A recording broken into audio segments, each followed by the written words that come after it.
Or maybe not. I mean, speaking of losses, Shohei Ohtani just lost $4.5 million allegedly from um 1-2. Swinging a drive toward right center. Back goes Robert. Back near the stands. That ball is gone. A game-winning home run for Chris Burrell. Can you believe it? Listen to this crowd. Welcome back to the Brotherly Cubs podcast. I'm John, and that's my brother Zach. We are your brothers who love everything Cubs baseball. If you enjoy talking about the Cubs, then hit that subscribe button, turn on the notifications, and join us every week as we dive into the power, the speed, and the best team in the National League. We like to start off each podcast with a playful question for all 58 of our subscribers.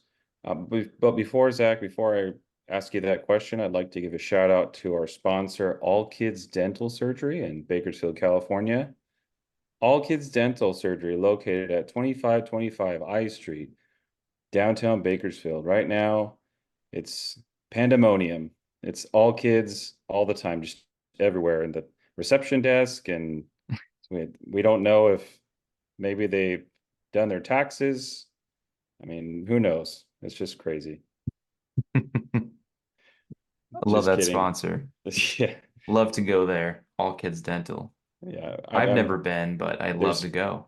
Kids performing dental surgery and on kids, and it's pandemonium. They don't even have a license. They don't have a license. No medical license. Just kidding. We do still want to give a shout out to All Kids Dental, not our sponsor, but our dad works there. Shout out to Eric Flotton, our dad. Hi, Dad. I don't know if he'll watch it, but Probably not. we can single this one out that we shouted him out. He's like, "What is this shout out?" Did you shout at me? Did you? Kind of. Kind of.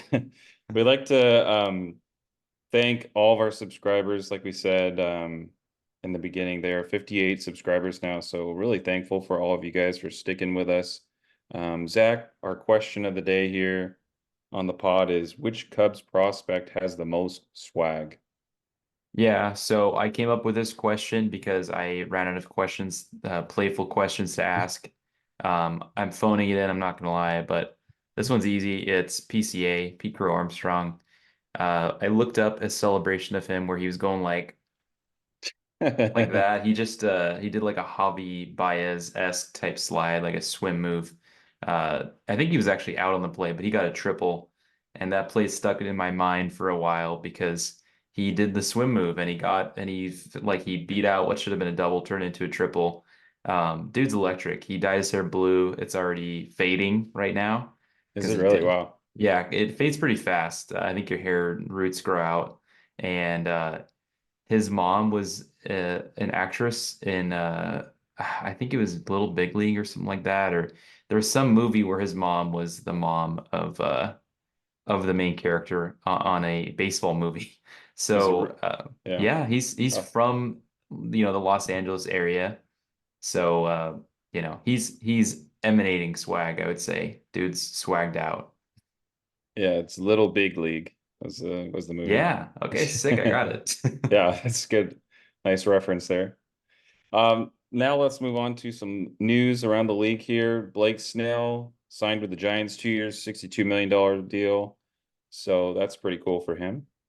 Sucks for the Cubs, but JD Martinez agreed to a deal with the Mets, 1 year at $12 million deal. That was this year. I mean, this year. Of course, that was this year.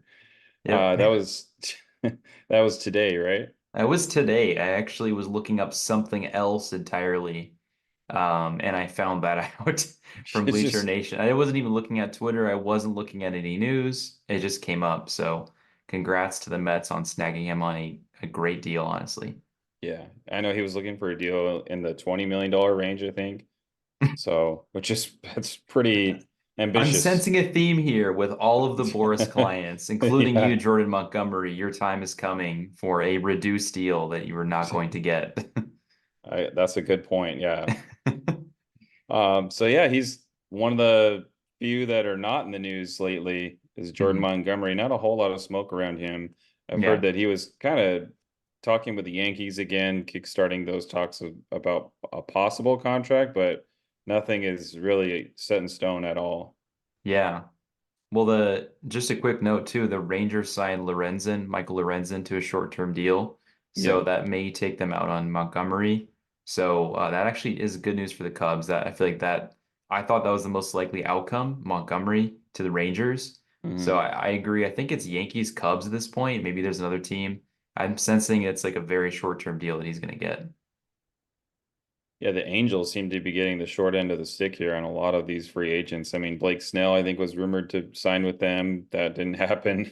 They lost Um, Ohtani this offseason. That's a yeah. major loss. I mean, if you look at that and then just not making any other moves.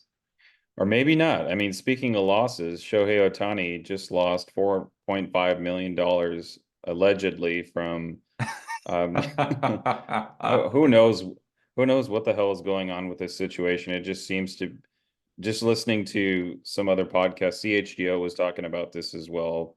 It just seems like a mess. He was seen in the game talking to his interpreter or translator and just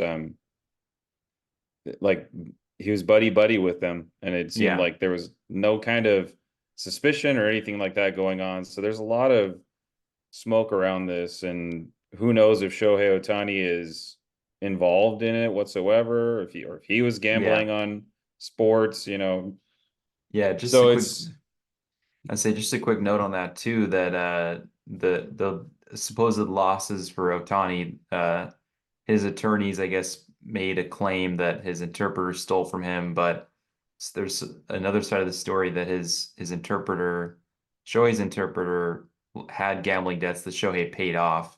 And right. I don't think that'd be a scandal other than I guess the bookmaker is not like a legal, gambling dealer or something or legal bookie or whatever it is called. So I think that's the scandal, but he's a star in the league, so I'm sure they'll find a way to weasel him out of there. Sure, So yeah. Yeah, I'm sure. So other news around the league here, or I guess pertain to the Cubs more so. David Bote, Thomas Pannoni, Colton Brewer, Daniel Palencia, Richard, aka Dick Lovelady, are the latest Cubs to get cut from the camp roster. I saw that name and I thought that'd be so hilarious if it was not even Lovelady, but it was like Lovelady or Lovelady or yeah, something yeah. like It's Lovelady, man. it's actually Lovelady. It's I just thought it'd be funny if like everyone's saying Lovelady, Lovelady, and it's not even that. he's got the classic name of the host of like the Newlyweds or something, or maybe even the former host of Family Feud. I know that guy's name was Dick something, but just like a classic 70s game show host, That's a great point. Yeah. Dick Lovelady. Wink Martindale, Dick Lovelady. Oh man. Cam Sanders, Bryce Wyndham, Chase Strumpf, Brad Wick, Keegan Thompson, Matt Mervis were all cut this past Sunday. Obviously Matt Mervis, I think he's kind of one to watch, right? I mean, and he's not to say that he's completely, everybody's kind of down on him, but I think there's a lot less hype around him. And maybe if he performs really well at AAA and maybe Michael Bush, you know, takes a back seat as far as maybe he doesn't do as well Or if he gets hurt too, or Bush if he gets gets hurt. hurt. Mervis might be on the short list to come up and take his spot for a Yeah, few at bats, here and there. that's definitely something to look for. Yeah. So yeah, and we'll talk more about that, kind of the things to look for coming up this upcoming season, the 2024 Cubs season. We'll find out about Dominic Smith, Garrett Cooper, David Peralta, CJ Edwards this weekend, if they will opt out or if they don't make the opening day roster. Zach, you want to talk a little bit about that? We were talking earlier about what their possible options are. Yes, the Cubs have a host of non-roster invitees that they invite to spring training that are not on the 40-man roster. It always includes top prospects, and it always includes reclamation projects like the guys that were cut, Brewer, Pannoni, McWilliams, Dick Lovelady. Uh, I tried to just breeze by it, but I can't. Brad Wick was in that section there of non-roster invitees. Yeah. But the big ones, like you mentioned there, those four. They'll likely have a clause in their minor league deal that if they can opt out of their deal if they don't make the 40-man roster the opening day. So they don't make the roster. If any of them don't, the decision is coming if they will essentially be outrighted or if they'll stick on the Iowa roster, AAA roster. Hmm. We'd love to have them there. That's the outcome we're hoping for. If not, then they will piece it and they'll go to another team on a minor league deal. I'm guessing if the Cubs cut one of these guys, they don't make the 40-man, that they'll probably add a month onto their clause. That has happened in the past, and sometimes it's like May or June. I think that's probably going to be the case with Edwin Escobar. He's another one to watch too. But those guys are all very close to roster spots, minus maybe David Peralta because he's barely healthy.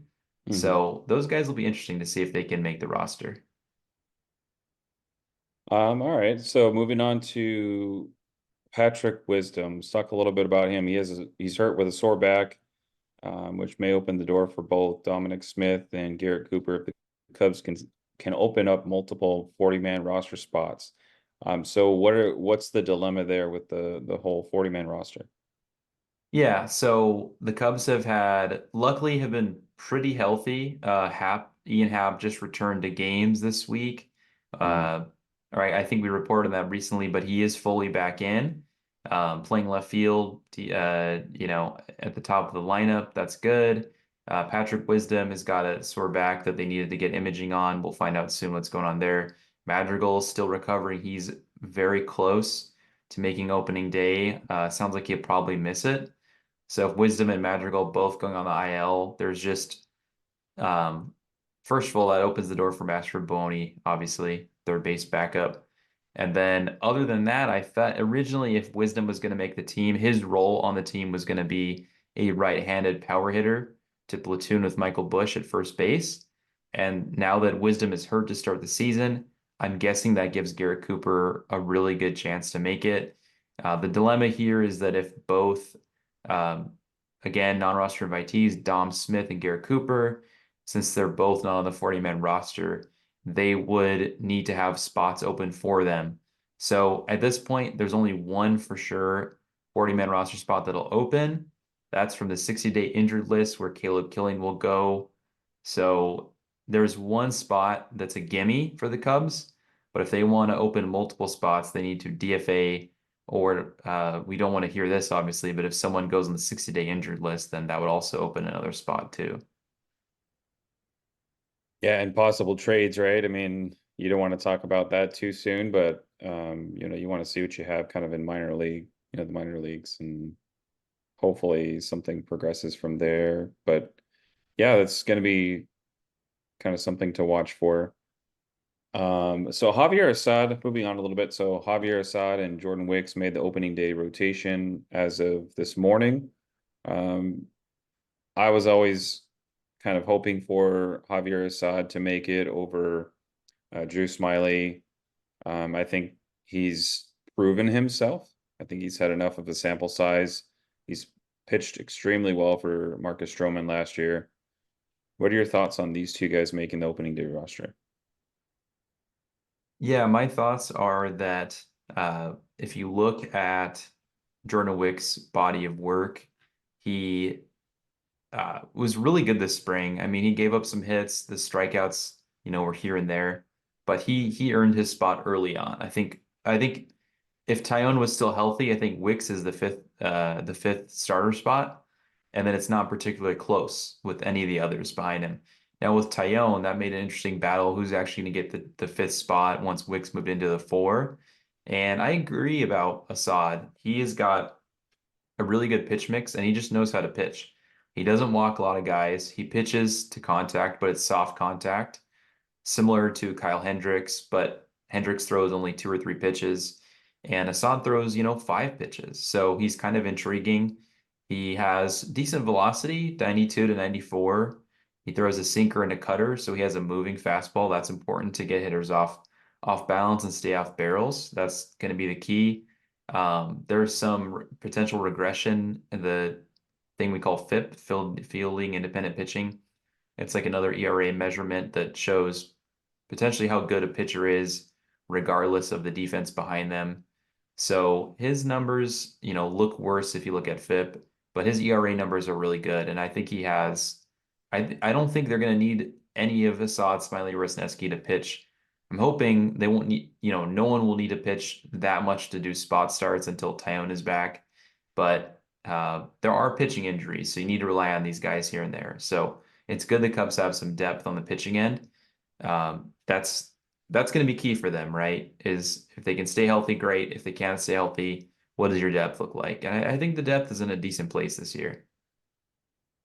There's a lot of depth. I think, I believe it was Locked On Cubs that was talking about the depth of the Cubs as part of their strengths, or one of their strengths. I know Sam is really big on Sam Olber from Locked On Cubs is really big on Craig Counsell, and that's kind of what he picked as like the strength of the Cubs Right. this year. So like the managerial, the margins is what he mentioned, Oh and yeah. improving on the margins quite a bit compared to David Ross. So, Yeah. but heading to the upcoming season here, which is what, less than a week away. I mean, it's already started for the Dodgers and Padres, I guess, right? Oh yeah. That's another big point there, right? That the Soul series got kicked off here. So that's Yeah. exciting. Yes, at what is it, 3 or 4 o'clock in the morning, I think for me. Yeah, it's Is at 5 my time. So luckily I actually was able to catch the second game of the season this yeah. morning because it was a long game. I think the final score was like 14 or 15 to 11. Yeah. So the game actually ended at around 8 something, like 8:15 local time, my time, and it's central. So it started at 5. I didn't watch the first game, but I caught some of the second because it was such a long game. Yeah. It's insane. So Zach, what are your projections for this upcoming season for the Cubs in the 2024 season here? Who do you think is going to make the roster as positionally, and break it down for us? Yeah. So what I like to do when I think about an opening day roster is I like to start with the lineup, right? Who are my 9 guys that I'm rolling into battle with on day one? So that's going to be against Nathan Eovaldi on the Texas Rangers on March 28th. We've got one more week here at time of recording. We're very excited. The Cubs are looking to put out more lefties in this lineup. You've got Happ in left. He's healthy. Switch hitter. I think he's going to lead off for Craig Counsell. This is another, like we said, Counsell as the upgrade over Ross. He's got the right lineup construction, we think, to make this lineup work. Suzuki in right field.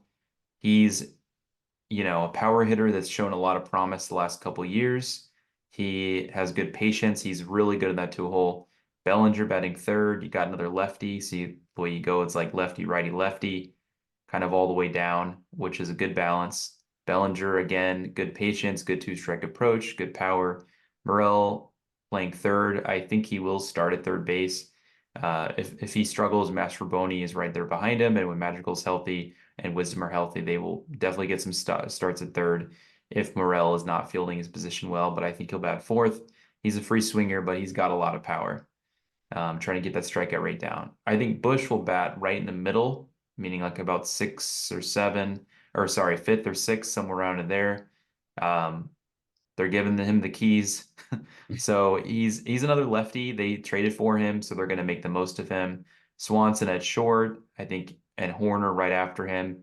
The middle infield, they're going to bat kind of in that 6-7 spot against righties.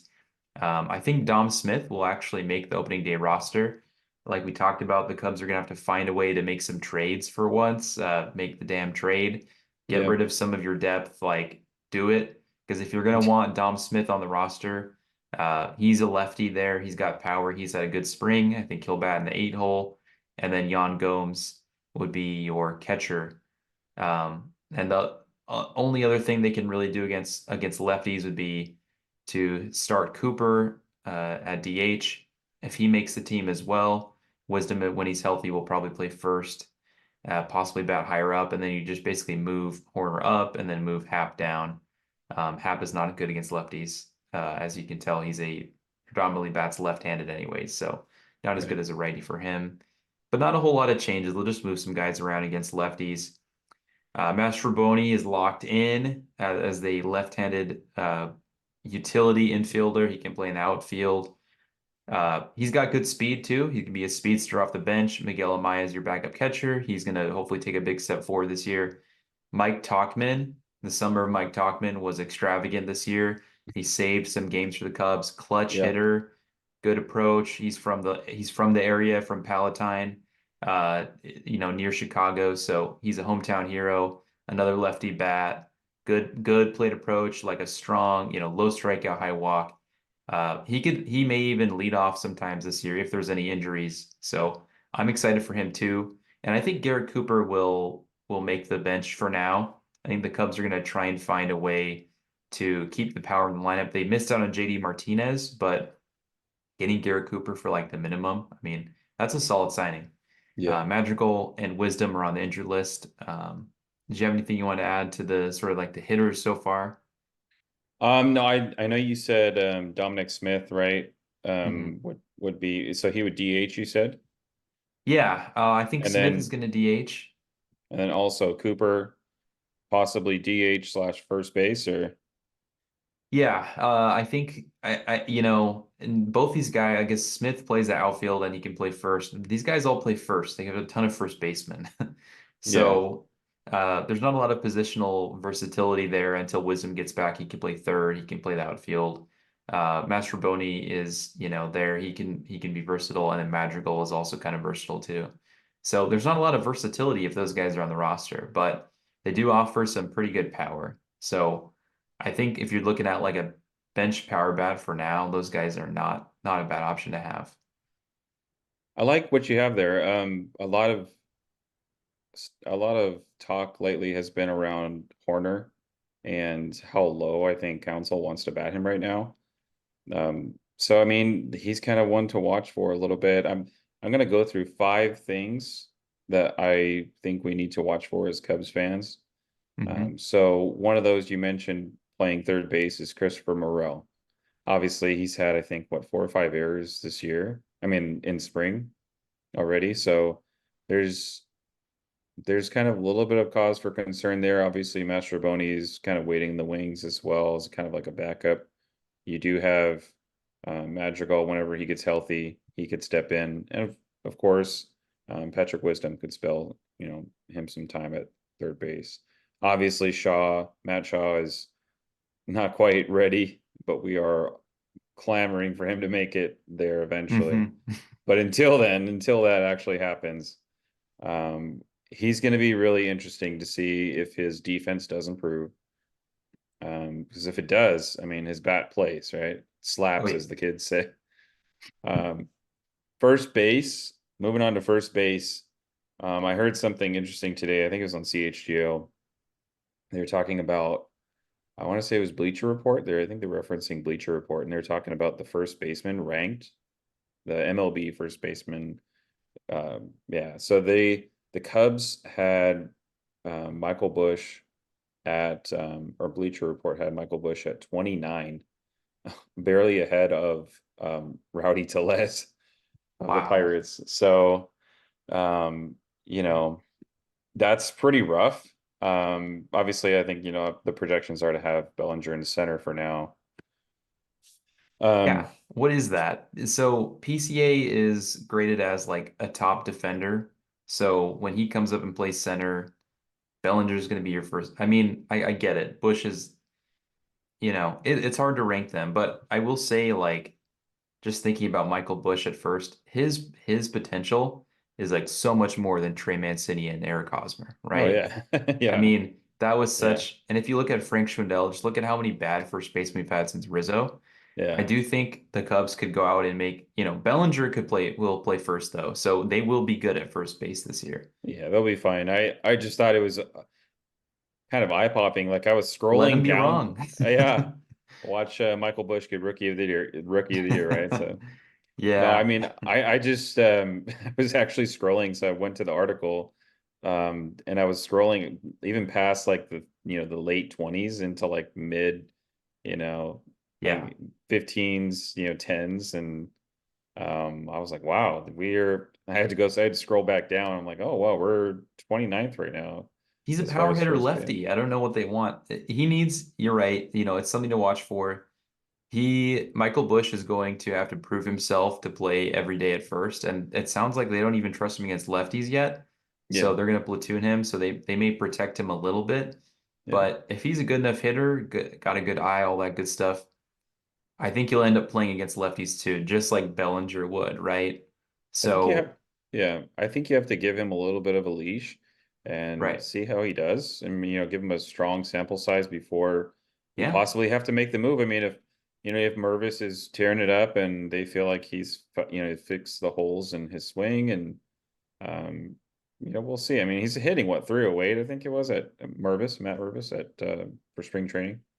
Yeah, I mean, Mervis has not had a bad spring. I think they said he's walking as much as he's striking out. Again, small sample, like 30 some at bats. But that's what you want to see from him, right? Especially against like some major league pitching. So I'm not out on Mervis yet. I want to see a little bit more from him before I call it quits on him. Right. Just kind of rounding up the last three things here, real quickly for things to watch for. Our bullpen, Hector Neris has not been as sharp as I think we'd like him to be. Obviously, his ERA last year was incredible. I think it was a 1.3 something or 1.2 something. So he was incredibly great for the Astros. So I'm really looking at that bullpen very carefully, especially our lefties, and seeing how we perform against lefties if, um, Leiter can get that splitter working, if Luke Little still is pitching extremely well. Next, moving on real quick to second to the last thing here is Shota Imanaga. I'm really looking forward to seeing how he pitches possibly the third game of the season, maybe the fourth. I'm not entirely sure where they have him slotted in yet, but his Mhm. stuff is just incredible. So really looking forward to see him pitch, especially on TV. So yeah, really want to see how he does for this team. Then, of course, the last but not least, PCA. I really want to see his production increase at AAA, and hopefully he can start hitting and still, getting on base and stealing bases and stretching singles into doubles, doubles into triples, and so forth. So I'm Yeah. really looking forward to his development, and hopefully he can, make his way up maybe early July or late June. So or maybe earlier than that. We'll see. Any closing thoughts, Zach, that you have for the Cubs? Yeah, those last two PCA gonna need to get strikeouts down and gonna need to draw more walks. Even if he doesn't have a super high batting average or OPS, just getting his walks up will result in the Cubs getting more runs because he will be able to walk and steal second and then get home a lot easier than say any other player on the team because he's got really good speed and his defense in center field, they're gonna want that coupled with Bellinger at first. So his ability to change a game defensively is huge. And then Imanaga, I just found out because he pitched on the minor league backfields recently. That's why we didn't see him start for the major league club for in a spring training game this week. And he had 13 strikeouts, I guess, in Yeah, like five and a was that? third. I was gonna say I wasn't sure if I had that Is that right, but real? is that real? It was 13 against of the. 16 outs are on strikeouts. I That's think like it. wild. I think it was against like the Giants single A team or something like that. But Oh still, wow. Well, that's still, different. yeah. I had read that in a tweet, but I'm not entirely sure, so I have to double check that. But yeah, I saw that stat line and I was like, wow. That's still pretty good. I It mean, still is very good. It still is that's like very good. Yeah. dominant. Yeah. So hey, it's got to be a lot. I think he's got to be a lot better than Yamamoto did last night. So, Oof. Yeah. or yeah, Yamamoto did not pitch well for the Dodgers. Not yeah. a good showing for him in the Seoul series there. Shout out to all the Dodger fans out there. Dodger fans are weeping.